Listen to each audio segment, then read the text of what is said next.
Hello hi అండి, నేను మీ Razia. Welcome to my world my kitchen. Today మన రెసిపీ మిక్స్డ్ ఫ్లోర్ దోశ. దీనికి కావాల్సిన పదార్థాలు ఏంటో చూసేద్దాం.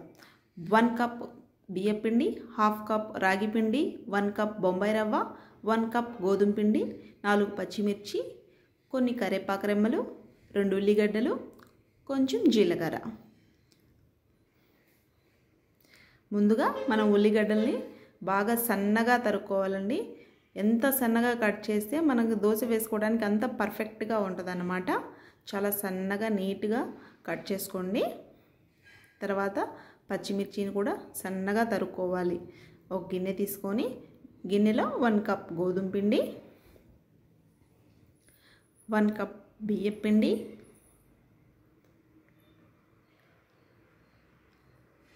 1/2 కప్ రాగి పిండి, 1 కప్ బొంబాయి రవ్వ, కొంచెం జీలకర్ర,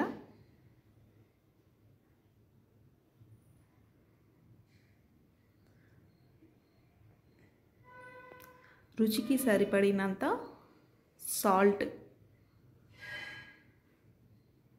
మనకి ఎంత సాల్ట్ కావాలో చూసుకొని కలుపుకోండి.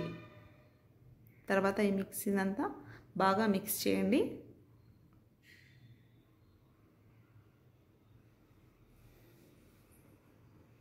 కొన్ని వాటర్ యాడ్ చేసి కొంచెం కొంచెంగా కలపండి. వాటర్ అన్నీ ఒకేసారి పోయకుండా కొన్ని వాటర్ యాడ్ చేస్తూ మనం బ్యాటర్ని ప్రిపేర్ చేసుకోవాలండి.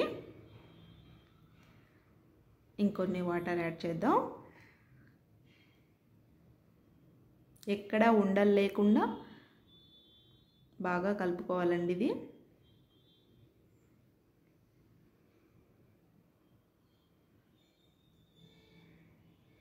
కొన్ని నీళ్ళు ఎక్కువే పడతాయండి ఈ పిండికి.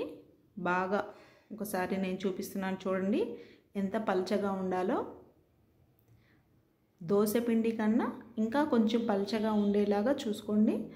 ముందుగా మనం కట్ చేసి పెట్టుకున్న కొన్ని కరివేపాకు రెమ్మలు ఉన్నాయి కదండి, వాటిని కూడా యాడ్ చేద్దాం. చూడండి ఎంత పల్చగా ఉందో. మీరు కూడా ఇంతే పల్చగా కలుపుకోండి. కరివేపాకు కట్ చేసాం కదండి, ఆ కరివేపాకుని కూడా కలుపుకుందాం.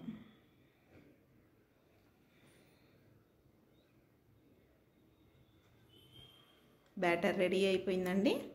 నెక్స్ట్ మనం ప్యాన్ తీసుకొని బాగా హీట్ అయ్యేంత వరకు ఉంచి కొంచెం ఆయిల్ వేసి స్ప్రెడ్ చేసుకుందాం. హై ఫ్లేమ్లో మాత్రం పెట్టకూడదండి, సిమ్లో మాత్రమే ఉంచి హీట్ అవ్వనివ్వండి. తర్వాత మనం ముందుగా సన్నగా తరిగి పెట్టుకున్నాం కదండి ఉల్లిగడ్డలు, అవి సన్నగా కట్ చేసిన ముక్కల్ని వేసి ప్యాన్ మీద వేసేద్దాం. అలాగే పచ్చిమిర్చి కూడా కట్ చేసాం కదండి, అవి కూడా స్ప్రెడ్ చేసుకుందాం. తర్వాత మన పిండి మిశ్రమాన్ని తీసుకొని దోశలాగా ప్యాన్ పై వేసుకుందామండి. బాగా జారుడుగా కలిపాం కదండి, ప్యాన్ నిండా స్ప్రెడ్ చేసుకుందాం.